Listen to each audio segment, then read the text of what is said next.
Hi, Dr. Lim here. As we have stated in the last video, in the initial days of Philippines, not many attendees came to our meeting. We need to mobilize the market. The more people you can mobilize, the higher will be the sales. As simple as that. But there was a news from Davao, the southern part of Philippines, that the leaders there were going to hold a meeting of 800 people. That was a lot of people compared to 30 or 40 people at the time in Manila. The leader in Davao invited me for the meeting. I happily accepted it. However, the day I landed in Manila from Malaysia, suddenly I heard American Embassy have issued a red warning to travel to Davao, and there was an imminent risk of bombing by the terrorists. That immediately put me in a dilemma. Even the leaders advised me not to go, and it was quite risky. But leaders in Davao assured me they would do anything to keep the meeting safe and asked me to come anyway. So to go or not to go immediately became a concern. There was even a crowd called me and advised me not to go, as they did not want to put me at risk. However, the leader in Davao also called me and requested me to go as usual. That time the southern Philippines was tense and there were already some bombing happened. Even the Malaysian consulate requested the Malaysian to leave. If I did not go, I would lost the only chance I could meet up with so many people. That is bad for the market. In MLM, we try our best to always mobilize people. The more the better. The leader has spent so much effort to get so many people. They will tell them, sorry, I'm not going to come. If I went, then it was quite risky. My own life is one thing, So many souls gathered together, and the bombing was catastrophic. Tons of messages, ding dong between Manila and Davao. The leaders in Davao insisted we should check on everyone that entered the hall, and it should be safe. Finally, I decided to attend the meeting. We must keep up the promise not to meet the members. We shall not bow to danger and to all the threat posed by those idiots. I asked the leaders in Davao to engage some security experts to check on the entry, and only those who are deemed safe should enter the hall. At the time, I did not want to be a hero. I cut down the visit from 5 days to 2 days. Leave as soon as I have done the meeting. Many members were shocked. I decided to attend the mass meeting, the call-in, and last meeting to persuade me not to go. But I had made up my mind. That was the chance to mobilize the market in the Philippines, and I'm not going to miss it. Upon arriving in Davao, I went to Malaysian consulate to register myself. The consulate immediately summoned me. He was visibly annoyed. He told me everyone was leaving now, and now he saw one hero who come here to try his luck, and told me quickly, my safety in Davao could not be guaranteed by her. I understand her concern and apologize to her. I told her I'm not coming here I'm just coming here to register myself, not to seek protection. In case any bombing happened, then there was one Malaysian with the name of Lim Selvin who was summoned by the Lord. That must have sounded funny, and he laughed and even offered a coffee to me. He advised me to leave immediately, once my job was done. I assured her I would. Then the meeting started. Member queue so long, so many of them. The security was sweating all over to check on the bags, body search. All attendees are scrutinized before they enter the hall.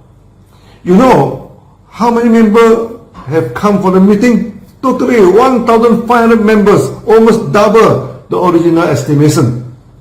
The hall was full and packed with people. Filipino are like the Malaysian. Go happy, very lucky.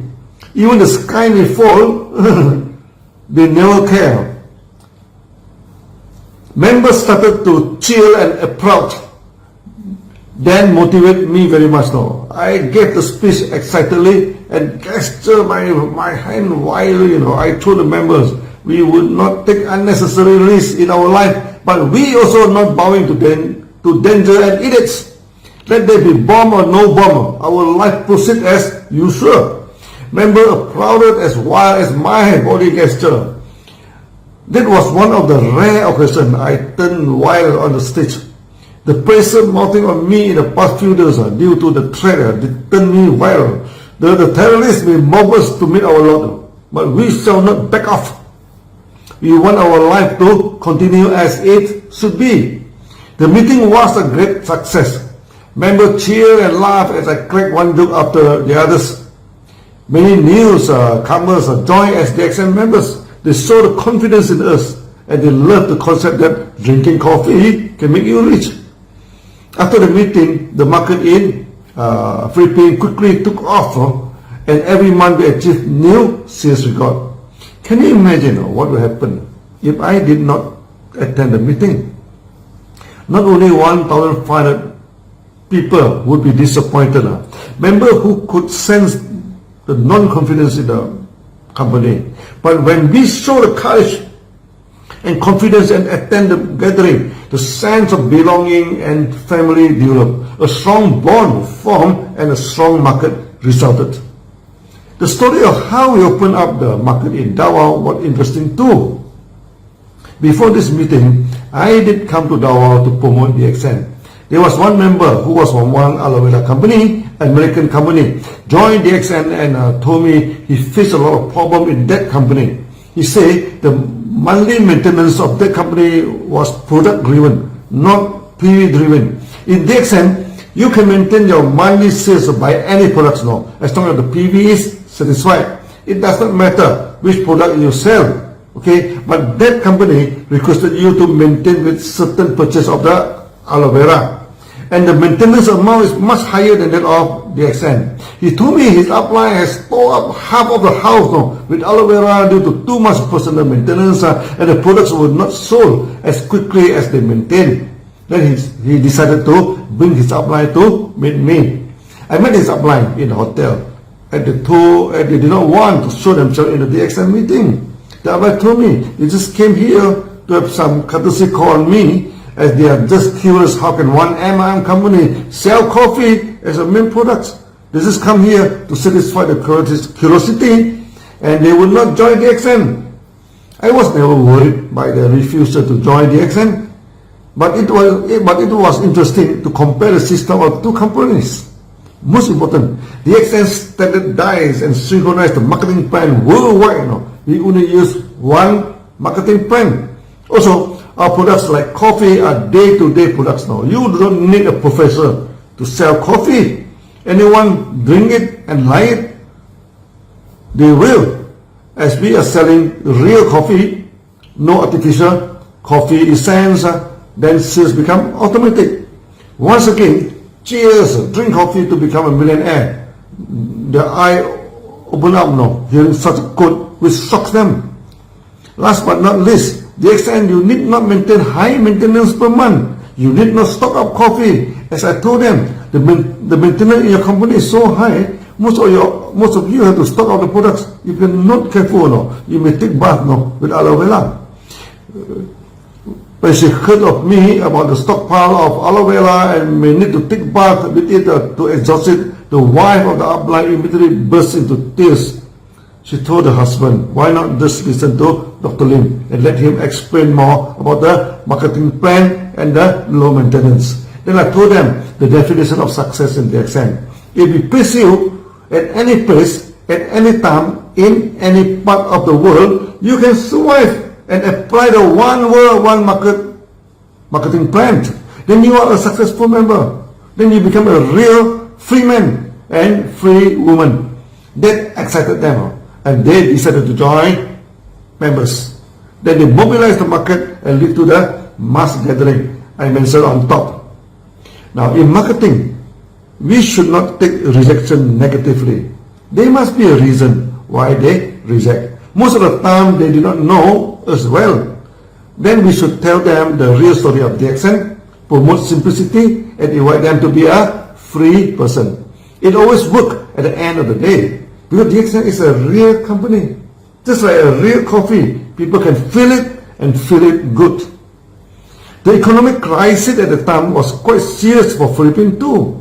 Many M&M companies keep increasing the price as their products were brought from third parties. When the incoming cost increased due to depreciation of the currency, the market price of products increased drastically. But DXN, we produce our own raw material and process them in our own GMP. Our salary and most expenses are in local currency. We are not that much influenced by the up and down of the US dollar. As a result, our pricing is very stable. We only adjust each year for the inflation. But many companies keep adjusting the price every month or every few months. Not only that, no, they change the marketing plan to cut down the bonus. DXN has stable marketing plan which no one can change easily. From the great gathering, the Philippines never look back and become a major market of DXN. We shall talk more about the interesting market of Philippines in the next video. See you then. Bye bye.